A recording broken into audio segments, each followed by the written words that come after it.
Welcome back to TK Tennis. So today we're talking about why most everyone does their racket journeys wrong. And I'm not blaming anyone. Going through a racket journey can be confusing and stressful, and it takes a lot of time. For me personally, I don't like going through racket journeys. As a matter of fact, when I did my racket journey, finding the Head Gravity and now the Head Gravity MPL took me over 2.5 years to actually figure it out. And it's through those learnings is that what I'm going to share to you today, why it's so important. And I'm going to tell you the story at the end of this video on how I actually landed on a modified Gravity MPL and what you can learn from it. Now you might be thinking this video is only for enthusiasts or high caliber players, that you don't really need to understand these things when you're going through a racket journey. I would argue that is false. I would argue that even if you're an intermediate player, it's actually still important to understand what you're looking for in a racket versus just being told various information by many different sources. So hopefully this video will shed some light to make your next racket journey a little bit easier. In business, you may have heard the expression, if you don't know your numbers, you don't know your business. So using the restaurant as an example, if you run a restaurant, you need to know your food costs, your food spoilage costs, your daily revenue, your staffing costs, and all other different costs of income and expenses.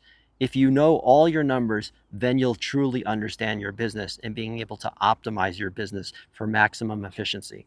And something similar applies when doing your racket journey. You need to know your numbers. And you might be asking, what numbers am I talking about? Well, let's start with some of the most common numbers that you probably do know or you've heard before.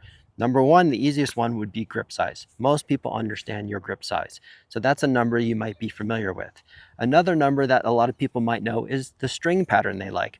Do you like a more open string pattern with more spacing between the strings, like a 16 main pattern by 19 or 20 crosses? Or do you like 18 mains and it's a denser pattern in most cases? And do you prefer a denser pattern?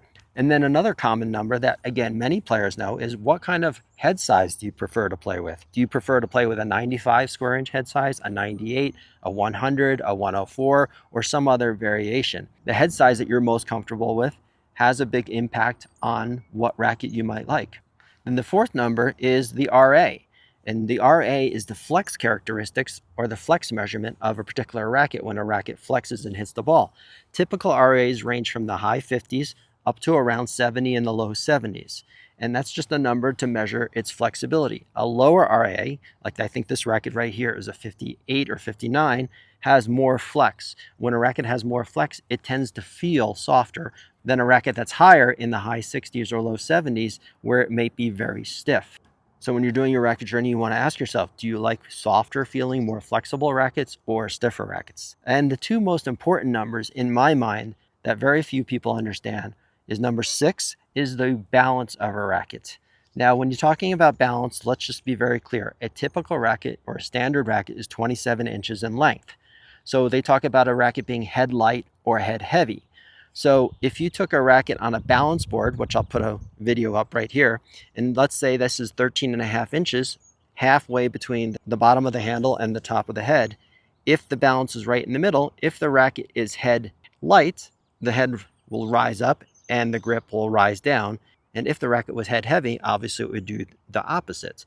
Now, most people use the quick and dirty method, which is you put your finger right in the throat, and this is usually around 13.5 inches or the midway point of a racket. But this is not the proper way to do a balance. It just gives you some indication where you can see in this racket, if it was evenly balanced, it would be in this position. But because I have weight in the handle will drop in this direction. And it's usually measured either in centimeters or points of head lightness. Most rackets are head light that come out of the factory these days, meaning there's a little bit more weight towards the handle. And then you have the last one, which is swing weight. And that is what I will argue is by far the most important number and the number that very few people know. Where I mentioned static weight at first, static weight is carrier weight, but we don't carry rackets, we swing rackets. So the swing weight is by far the most important number that you need to know when you're doing a racket journey, because you want to know your swing weight, because you're not just holding a racket on the court, you're swinging in a racket that has mass and inertia. And that swing weight is measured by kilogram square centimeters. The numbers are actually quite similar just in terms of numbers. If you have a 300 gram racket, Swing weights also you typically measured in the 300s. So most rackets, their static weight is between, let's say, 275 and 340. And swing weights are often typically between 300 and let's say 360 as the most common numbers referred to in swing weight. But they are different numbers. 300 grams in static weight is very different than 300 kilograms square centimeters in terms of swing weight. So while the numbers may seem similar, they reference a totally different type of measurement.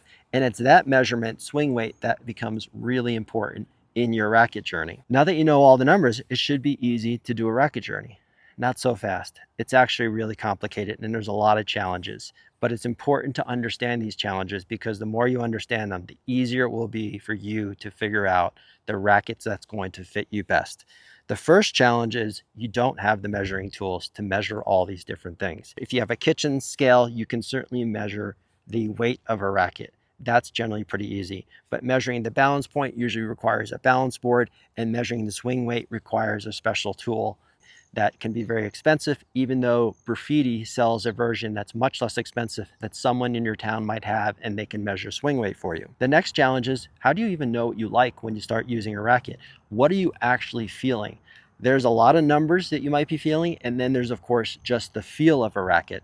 So when you're using a racket and you think you like it, do you like it because it's easy for you to swing, or you like the way it's swinging through the air?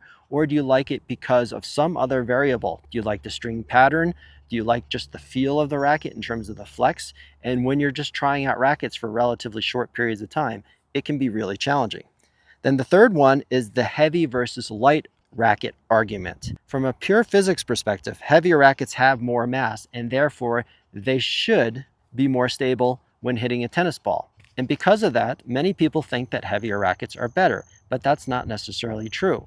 The best racket for you is not a heavier racket. The best racket for you is the right balance of weight and swing weight. You shouldn't get focused on the idea that heavy rackets are better, because that's not necessarily true whatsoever. Even at the highest levels of the Pro Tour, you get great variations from Carlos Alcaraz using a relatively light 325 swing weight versus Novak Djokovic, who's using 370. So I don't think you could argue that Novak is a lot stronger than Carlos. It's all dependent on their physical attributes and, more importantly, their styles of play and how they like to play the game. And then related to that is number 4, is what racket fits your style and your physical abilities. There are a lot of people that will think that they want to fit themselves into a racket because they like the way a racket feels. But that's not the way to go about doing it. Even if you were to go out and work out and go train for tennis, it's not going to change your preferred numbers by very much, if at all. So don't try and fit the racket. Make sure the racket fits you. The number 5 is match play versus practicing. Most people, when they go on a racket journey, they spend a lot of time doing rallies and drilling, and that's how they're choosing a racket. But that is not the right way to choose the racket that fits you best. You want to find a racket that not only suits you well in practice, but in match play or simulated match points, because there's a world of difference between playing points and actually just rallying. When you're hitting on the run and you're stretched out, the racket that you can handle might be very different than the racket that you can handle when you're practicing. And that also makes it a challenge, because if you're going to go on a racket journey, you have to make sure that you're playing enough matches or simulated point play to determine, and that's another challenge that people have to overcome. Number 6, manufacturer specs are confusing, and it's because they're always given to you in unstrung weights. When you look at a specification of a racket from a manufacturer, unless it's otherwise noted, the specifications are always given unstrung, but you don't play with a racket that's unstrung. And then number 7, manufacturer specs are just estimates. So they're inaccurate. The quality control of each factory varies. So if this racket is supposed to be 300 grams, it could vary by as much as 7 or 8 grams in either direction. So if this is supposed to be 300 grams, it could be anywhere between 293 and 307, which is 14 grams variation. So if you buy 2 identical rackets, you could have up to 14 grams difference between 2 rackets, and that makes a difference. And if you have 2 rackets, you probably know this by the fact that there's probably always one racket that you like better than the other, sort of like an A and a B racket. And that's because the specifications are different of each and every racket because of the challenges of quality control. And how that affects static weight versus how it affects Swing weight is even more dramatic because depending on how much that variation is, it has a huge impact on the actual swing weight. Number 8, string thickness actually impacts all these measurements as well. You may not think the thickness of a string has a lot of impact, but it actually does. A 125 gauge string will typically add around 18 grams of static weight, where a thicker string will add even more weight, and a thinner string will obviously take away and it'll be a little bit lighter. And that of course impacts your swing weight as well. So if you're using different rackets in your journey and with different string gauges, it also complicates matters by a little bit. And then number 9, how do customizations impact your numbers? Of course, we just talked about strings, but then you also have grip and dampeners in some cases.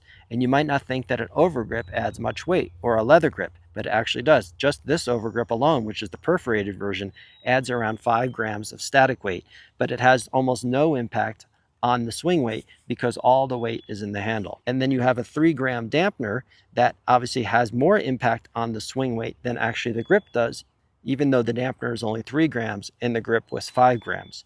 So when you're talking about knowing your numbers, there's the manufacturer specs that are unstrung, but we don't play with unstrung rackets. We play with rackets that are strung and fully customized. So when it comes to knowing your numbers of your unstrung specifications don't really matter that much. So those are all the challenges. So now that you understand all the challenges, let's talk about the solutions. And the number one solution I can recommend is try and figure out what your swing weight is. If you're testing out various rackets and there's a racket that you're finding really swings nicely, I would like you to try and figure out what your swing weight is, because it's such an important number that if you know your swing weight is 315, in my case it's 318, that's the swing weight that suits me best. And I need to know that number. And I don't need to know that number, I need to know that number when it's strung, with my dampener, and with my grip. And it's really important that if you have an opportunity to find out what your swing weight is, you find out what that swing weight is. You probably already know your string pattern preferences and your head size preferences, and maybe even your weight. But the swing weight is the number one number that you need to learn when going on a racket journey. Because if you just go out like most people do and you just try an assortment of rackets, different weights, different string patterns, different head sizes, you will be on a wild goose chase. And it will take you months and sometimes years if you're really serious about finding a racket that fits you best. But if you can at least identify your swing weight and your balance point, that goes a long way. And the reason I say that balance is really important as well, because sometimes you might like a lighter racket in terms of static weight. But the problem with most lighter rackets by the manufacturers is most lighter rackets come out of the factory more head heavy or less head light, where the heavier rackets come out of the factory by design more head heavier. And on the Pro Tour, that's the same. The heavier racket that a player plays with, generally the more weight they have in their handle, because if their swing weight is too high, it just becomes unusable and it becomes uncomfortable, just like this hammer is. Now this of course is an exaggeration, but this happens with a lot of people when they're using heavier rackets, that a heavier racket sometimes feels more comfortable than a lighter racket. And they think that, well, the heavier racket is more comfortable, but what they're really feeling is the balance point is more comfortable because there's more weight in the handle, which is the opposite of this hammer. When a racket tends to get heavier in its head, it becomes more awkward feeling and less comfortable. So even though the racket is much lighter overall, it feels a little less comfortable and a little bit more awkward. So a lot of people think to themselves, well, the heavier racket felt more comfortable. They couldn't identify exactly why that is, but it felt more comfortable. And that's a problem that I think manufacturers, and the mistake that manufacturers are doing, is that their lighter rackets are head heavier because they're trying to put more mass into their head so that it still strikes the ball well. But what they're overlooking is how comfortable a racket feels. So my argument would be is the overall weight of a racket is much less important by far compared to your swing weight and your balance point. So if you can find a racket that you really enjoy, and if you can get that racket in its strung specifications measured in terms of balance and in terms of swing weight, you'll really start to understand your numbers. And no matter where you are, there might be someone in your town that has a swing weight measuring device, and they could probably help you or charge you. And of course, if you're lucky enough to have a nice pro shop in your town, then maybe they'll have a swing weight measuring device as well. I want to show you the backstory on why I've been thinking about this topic for so long. And it actually originated when I went on my last string journey, and it was right on these courts behind me that are now getting redone. And that was that initially I went on a racket journey that took me about 5 or 6 months. On these courts behind me, we were demoing 3 to 6 rackets every week, getting demos from Tennis Warehouse and Tennis Express. And my son and I were demoing rackets all summer long. And I went through 55 rackets, and I ended up landing at the time on the Yonex V-Core Pro. And I was never fully satisfied with any of those rackets. And it was a stressful summer because I like to enjoy my hitting and not change rackets so much. But I was committed to going on that racket journey. So at the end of the summer, my son decided to try one more racket, and that was the Head Gravity. So he brought the Head Gravity MP home, and I tried it as well. And I was actually kind of blown away that it actually felt more comfortable to me than any of the other 55 rackets that we demoed all summer long. So then I went thinking to myself, well, I hit the ball a little harder. I'm a little bit stronger than my son. I think I could handle the Gravity Pro. So then I went ahead and got the Gravity Pro. And the Gravity Pro felt even better. But we were just hitting and practicing all the time, and the Gravity Pro was amazing. I knew, it's like love at first sight. I knew within the first 10 shots that that was the racket for me, or so I thought. The more I played with the Gravity Pro, I could handle it really well in practice, but over long practice sessions, I would feel like I start to hit the ball late. And in match play, it became really hard to wield. And that was one of the examples and challenges that I suggested in this video, is that there's a real difference between practicing and match play. So as much as I love the way the Gravity Pro felt, it also then gave me tennis elbow, severe tennis elbow. But I enjoyed the racket so much, I endured the pain throughout the next spring and the next summer.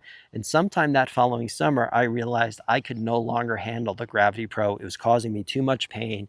It was too difficult, or match play situations, that I realized no matter how much it felt good to me, I could not wield that racket. It was about 332 in terms of swing weight. It was heavier, and it gave me tennis elbow, most likely because I was hitting the ball a little bit later. So then I decided, well, then I just have to go back to the MP. I'm going to go back to a standard weight racket, and that's clearly going to be the best racket for me. So I went to the MP, and my tennis elbow went away within weeks. And I decided for a while that that was the racket that was best for me. But it never really felt as good as the Gravity Pro. So I spent another 6 to 9 months playing with the Gravity MP before I had the realization that maybe the Gravity MP still wasn't the right racket for me, because I would still, at times when I was very fatigued, struggle with the racket, even though it's a standard weight racket. And I'm not in bad shape. I figure I'm in pretty good shape. I do a lot of exercise, and I'm pretty strong. I should be able to handle the MP. But then I decided to get the MPL, thinking to myself that, so I thought I can even customize it even better for me. So I went to the Gravity MPL. And the reason is I started to have the epiphanies how much that balance made a difference. So you can't do this with all rackets, but the MP and the MPL, so the light version, the MP Light, has the same exact beam width and string pattern and everything else. Sometimes when you go to the light versions, the beam can change and so forth. And I wanted a thinner beam. And I certainly wanted a thinner beam like the Pro had, which was a 20 millimeter beam, which I really preferred, while the MPs had a 22 millimeter beam. And I know I didn't want to go up and make the beam even thicker and thereby stiffer. I ended up liking a lower RA racket with more flexibility in the 58 to 60 range and the softness that the Gravity provided. And I knew if I went up to a thicker beam, it would be stiffer. And that's not something that I really wanted. So I ended up going down to the MPL, but then it was overall too light in terms of static weight, but it was also a little bit light in terms of its swing weight, but it also felt very awkward. So the way I solved that, is, of course, is add weight to the handle. Now, many people add lead tape to underneath their grips, but you can also open up the trap door and add weight into many rackets through into the handle, which I prefer a great deal over. So over a lot of trial and error, I figured out playing with swing weights anywhere between 310 and 328 over time, adjusting different lead tape variations in the head of the racket and different variations in the grip of the racket. I came to learn my numbers over time. But that journey took me much too long. It took me about 3 years in total to land on a racket that I truly think is one of the best rackets for me that I've ever used, because I know I like a racket that has about 7 points Headlight, so it has a lot of weight in the grip, and that its swing weight is 318. When it gets down to about 312, it gets a little too light for me, but when the swing weight gets to 325, I don't feel from my style of play and how I swing the racket that 325 works for me. So 318 works for me. My number will certainly be different than your number, but that was the whole reason for this video, that you need to understand your numbers as much as you possibly can, because once you understand your swing weight and your balance point, everything else can be altered and played around with, and you can experiment with. You will not be changing your swing weight very much. The swing weight that you prefer now is the swing weight that you'll prefer through most of your tennis playing career. It may vary a little, but your swing weight or your preferred swing weight or the best swing weight for you won't vary much over your career. Now, if you're a junior and you're 8 years old, between 8 and 18, of course, your swing weight is going to change drastically as you get to adult rackets and as you grow up and your swing changes and as you develop.